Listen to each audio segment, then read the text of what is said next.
Hey guys, what's going on? Welcome to today's episode. Today we're going to be talking about the Corvette and why I was absolutely wrong about how good of a sports car it actually is.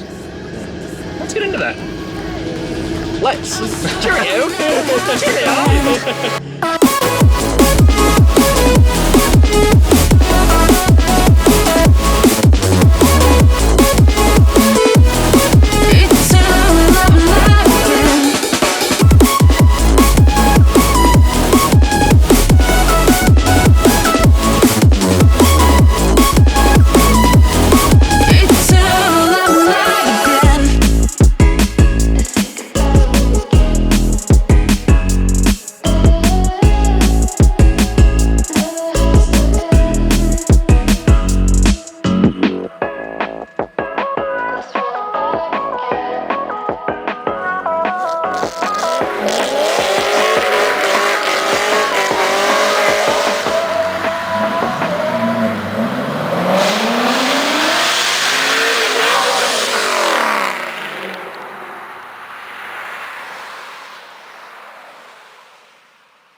So, I mean, you had a pretty negative impression of American cars, probably in general, which, to be fair, was true to a certain extent. But the Corvette, specifically the C5, I think you have a 2001? Yeah, it's a 2001.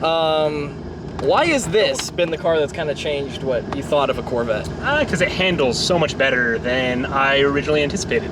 These things are known for being ladder frame cars, but body on ladder frame cars, which is typically a truck design, or what was used back in the 60s, obviously by Chevy and GM for the longest time.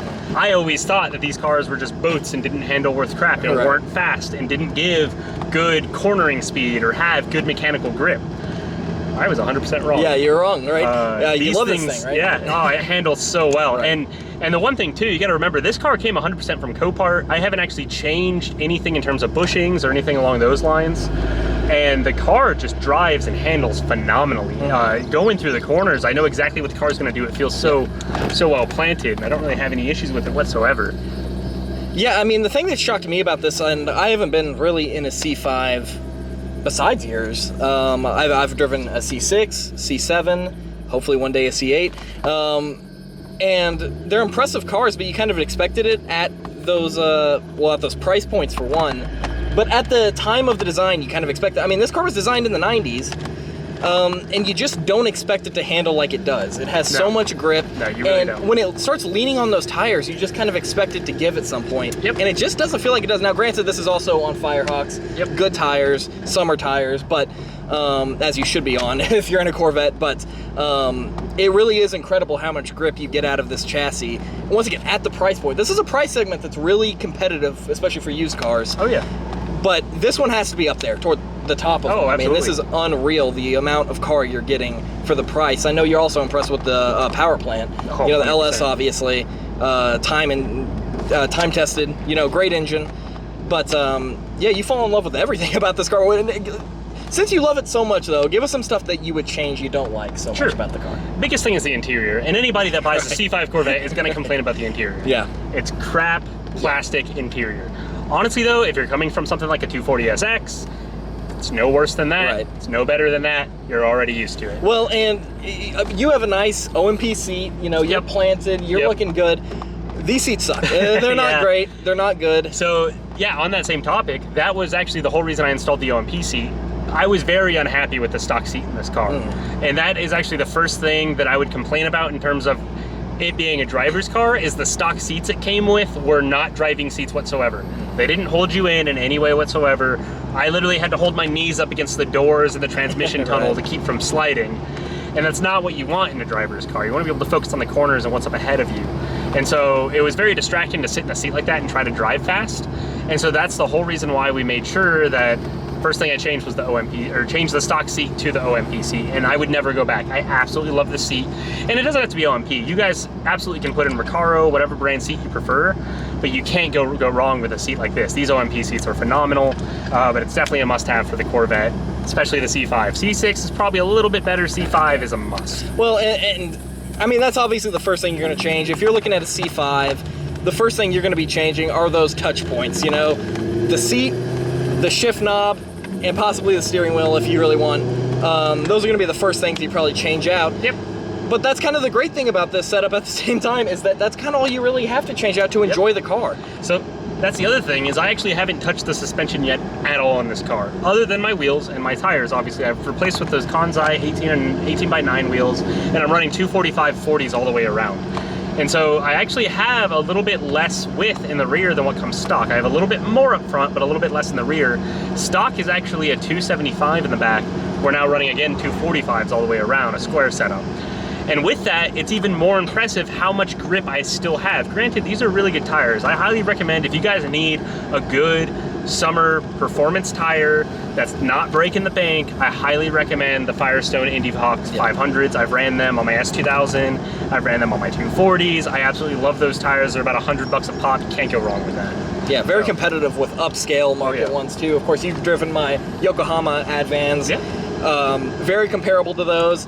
And I think even up toward Pilot Sports, you know, PS4s, I think you're getting pretty darn close in performance. So a really good tire. Not a plug. We're not. I promise we're not paid. We wish we were. Yeah, but it's a good tire. It's a really good tire. Very good tire. So really quickly, let's talk about, once again, at this price, there's a lot of different options you can go with, and a lot of those are going to be momentum cars. Yep. Of course, BRZs. Miatas you can get really cheap. Yeah, you can't get cheap now. Well, right. To be honest. But closer to this price range, like you're talking about, especially since they're getting a bit more expensive, you are looking at kind of S2000. Yeah. If you find a good deal, for a little bit more, you could potentially even get a 2015 Mustang at this point, like I have. There's a lot of different philosophies at this price point that you can go with. Why do you think that the Corvette is the best of those? Once again, a lot of momentum cars that you could get for this price. Honestly, this car is able to carry a lot of momentum in the corners, and that's one thing that just astonishes me. But you can't go wrong with the price for performance, simply because if you were like me and you were buying a 240 and you were doing engine swaps, you're easily putting thousands and thousands and thousands of dollars into those swaps and setups. With this, you don't have to touch anything. It's done. The car is already set up to be a great sports car all the way around. It can be a great drift car. It can be a great time attack car. It can be a great road course car. Track day car, daily driver. I literally have been daily driving this thing for the past 6 months, and I haven't had any issues with it whatsoever. And that's literally after buying it off Copart, wrecked, and just replacing the radiator and the windshield. That's hard to beat. And with a platform like this, I'm excited to see what happens when I actually do start upgrading the suspension pieces, because the car is already years ahead of any of the other performance cars that I was driving before, with the exception of the S2000. The S2000 is still a very capable sports car, but at least the power you also get in these, it's hard to beat. Yeah. You're not missing that power that you were in the S2000, which, to be fair, will be fixed with a supercharger or turbo. Well, it would be, but you know what they say. No replacement for displacement. That is true. Right? That is true. It's a really, it's a fun engine plant. The LS, once again, time tested. It's been around for ages, and it's a great engine. It's hard to fault pretty much anything with the C5. Interior sucks. You expect that. Really, with any 90s car, 90s Japanese cars, awful interior. So you kind of expect that. Honestly, though, like I said, you know, at the price point, it is hard to beat. It's a great car. So. I can see that you're obviously happy with it. I think a lot of people would be very happy with it too. I guess the one last question here is, if you were looking for, or if you are making this, you know, a track car. Yeah.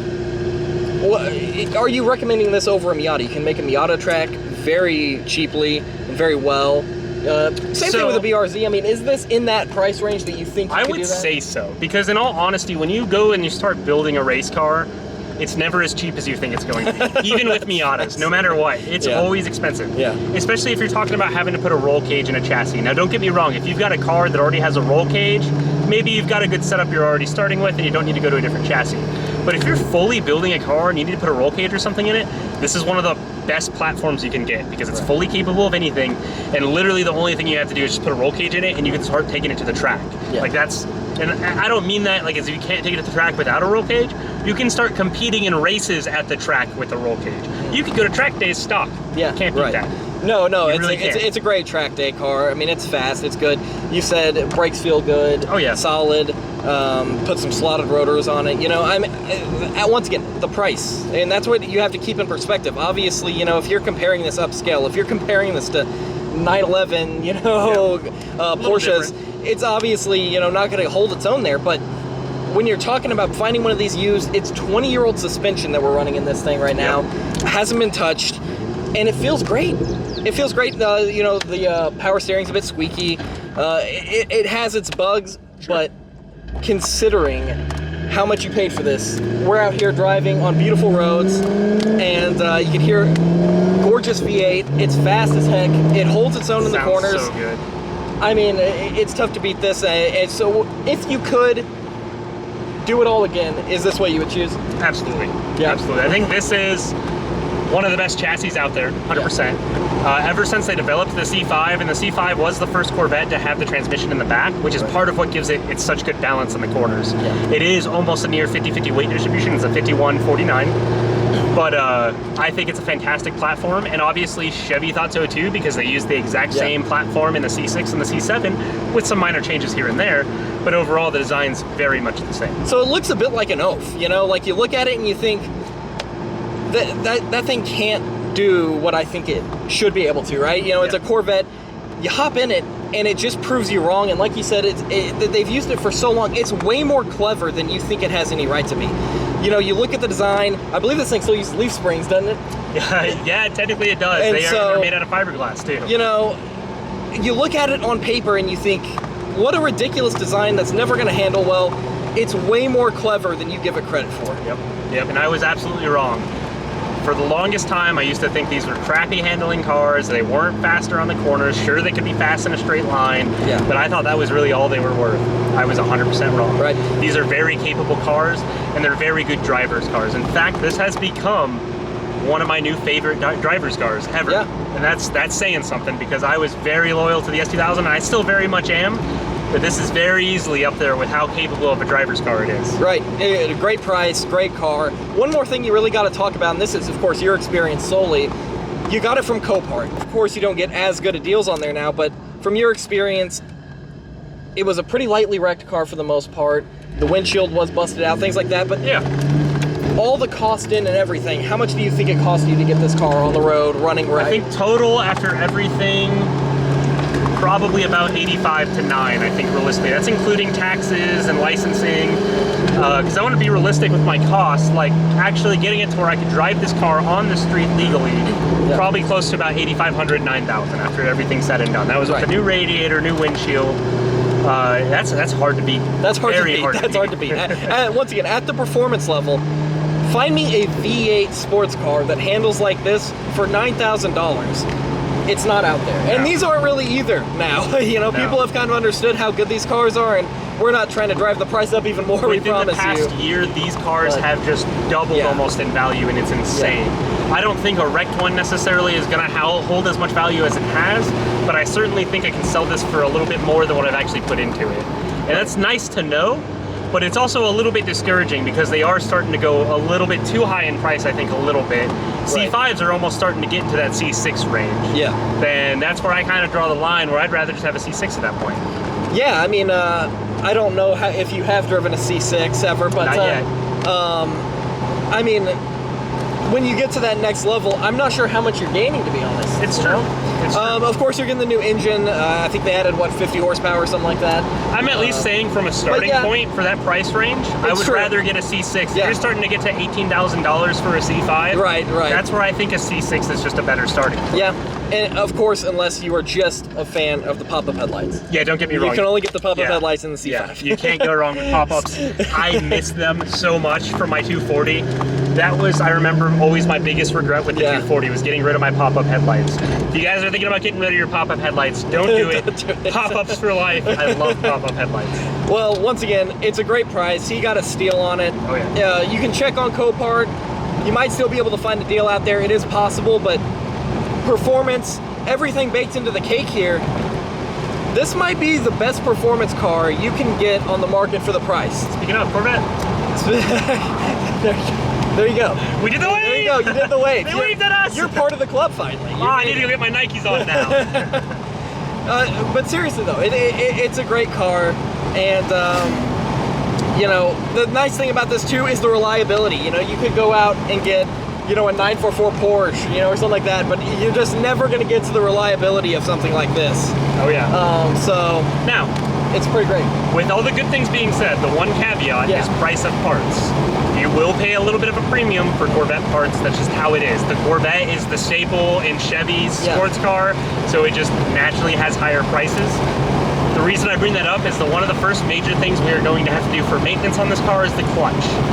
I'm expecting to spend at least $2 grand on the clutch, just in parts, not including installing it. If you guys aren't capable or willing to also do the clutch in these, because it is honestly a very daunting task, you pretty much have to pull the entire rear subframe and differential and all the suspension out just to do the clutch. Right. And so, and while I'm doing that, I'm also going to be doing the torque tube, so that way it's all just taken care of while I'm there, because the car already has 170,000 miles on it. It needs to be done anyways. Yeah. So that's one thing to keep in mind, though, is that with these cars, they are going to have a little bit of a steep price in parts compared to some other cars. And that is the only major caveat that I will say I've had with this car. But to be fair, the way the driving and everything is and how much I love these cars, it's worth it to me. Yeah, and I think it would be worth it to a lot of people. Like you said, it's the top of GM's performance line. Sometimes you have to pay for stuff like that. If that's not for you, then, you know, maybe a Miata is more your speed, seriously, you know, and I don't say that derogatory to anybody, seriously, maybe a Miata is more your speed. Keep those prices down, it's cheap.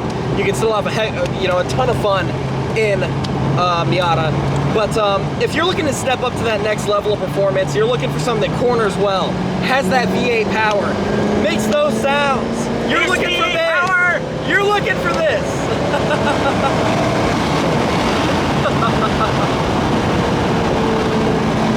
Oh my God. The corner's so loud. It's so good. It just keeps going for days. It really does leave you speechless because you just don't expect it to do what it does. It's too fun. It's intoxicating. The other caveat too is it is very capable of going too fast.